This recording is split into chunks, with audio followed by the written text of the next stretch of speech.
Hi and welcome back to today's video. Today's video is just a little bit different because, well, basically it was throwing it down with rain, so we thought we'd go somewhere undercover, and we've ended up here, the Trafford Centre shopping centre near Manchester.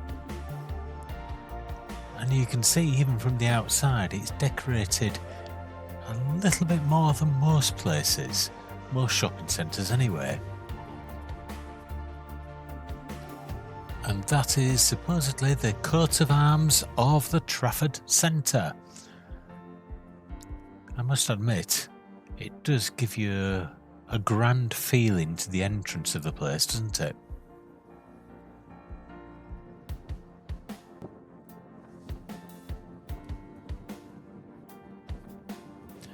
Never actually been to the Trafford Centre before myself, so this is a totally new experience. But what we did see when we was there was a fun fair, big wheel, and I know that those big wheels take a little bit of putting up, so I don't know if they're there permanently or just happen to be there at the right time.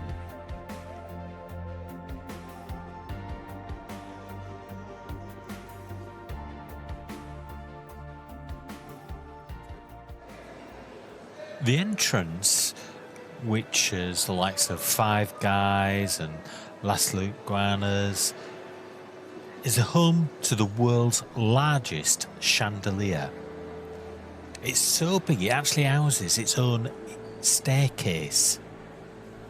It's made up of thousands of pieces of Chinese crystal. The chandelier actually weighs over 5.5 tons. Can you imagine that? 5.5 tons. And it's 11 metres by 9 metres. You can see there how big it is. The staircase itself is actually modelled on the one from the Titanic. And it's all made of chicken red marble from Yuyong district in China. Long way to bring some marble for some stairs. This area that we walk straight into is your restaurants, your cafes. It's a very big area and they've designed it in such a way.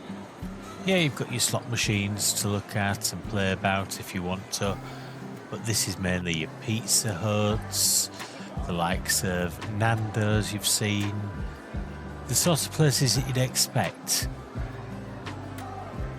But ever so often you see something that's a bit unusual, like the Sphinx. Just what you expect next to a Pizza Hut. Or perhaps you prefer the Taj Mahal, right next to a coffee place. I tell you what though, when they've done these extremely well. They've got really close-up photos, obviously very high resolution, and it looks, if you stood back, like you're there. And all around you'll find statues in this red marble, giving it sort of a Romanesque feel. And they're all, well, truly carved. You could imagine these being in the Roman Senate. And when you look up from the centre where all the chairs are, you would have thought you were looking at the front of a ship. Yeah, you've got a TV screen, but very Titanic feel. And then looking all the way around you, different sort of architecture. Oh, and by the way, the ceiling at night changes, so it looks more like stars shining down on you.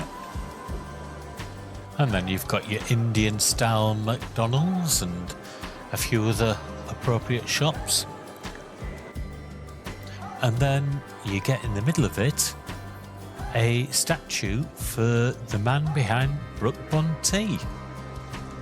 It's such a strange place, but sort of place that you just keep wanting to look at. Whether it be the ship-style TV or the variety of architecture around this eating area, it just seems to change every way you look. fantastically curious place. I mean, you've even got a Weatherspoons that's set up as though it's in the middle of New Orleans. And it really looks like you're at New Orleans. When it comes to the shops, there is such a wide variety. Just about every shop you can think of is in this place.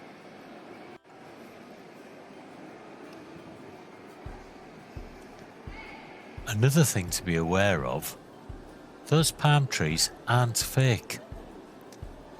They were actually imported from California. And they are alive.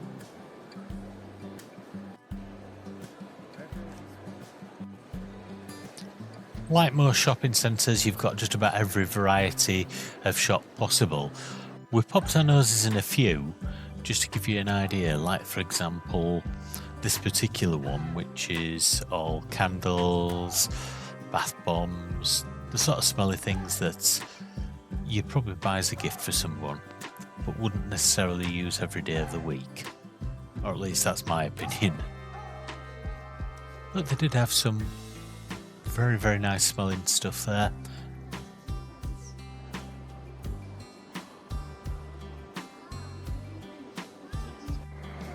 Did I mention this place was big? The escalator going in the middle is going down 3 floors. There are 2 famous shops in London, Harrods and Selfridges. Selfridges came to the Trafford Centre as its first venture outside London. And the food is out of this world. We spent about 15 minutes just looking at it. Even the pot pies look decent. They look special. And the variety of cheeses. If you can imagine something that could be a cheese, they had it. The cookies, if you're American, I do mean cookies, are twice as thick. And that is bubble tea, which I'd never heard of before. And to be honest, when I looked at it, I thought, I'm not that bothered that I don't know about it. The cakes, absolutely fantastic and immaculate. And they even had Lego. When we left the food area, as I said, there is such a variety of shops in this place. We spent far too long in Selfridges, so I thought I'd just give you an idea of what else there is out there, whether it Build-A-Bear, North Face, juice bars, coffee bars. But I don't think I've ever seen one of these before, a shop that's just for Lego. Of course you've got your clothes shops, your H&M, and if you're from the UK, Boots is a mainstay of everywhere, perfumes, cosmetics, etc. They had a plaque as well celebrating the fact that this area produced an awful lot of engines for World War II, 34,000 of them to be honest. And of course the Manchester logo, the B.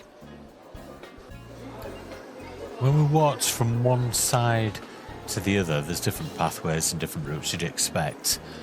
Everywhere you turned round, there was some sort of statue. But some areas really had outdone themselves.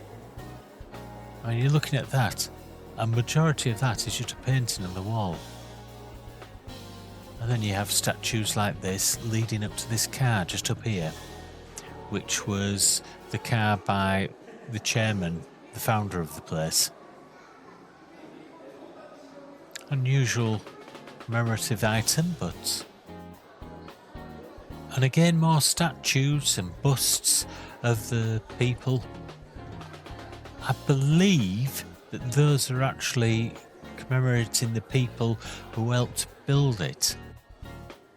And we did nip into a Primark, which is just a clothes shop, and found this Hello Kitty cafe.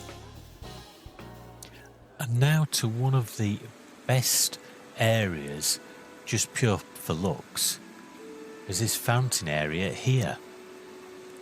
And you would have thought you were in some sort of cathedral or something of that nature. It is that vast and so well decorated.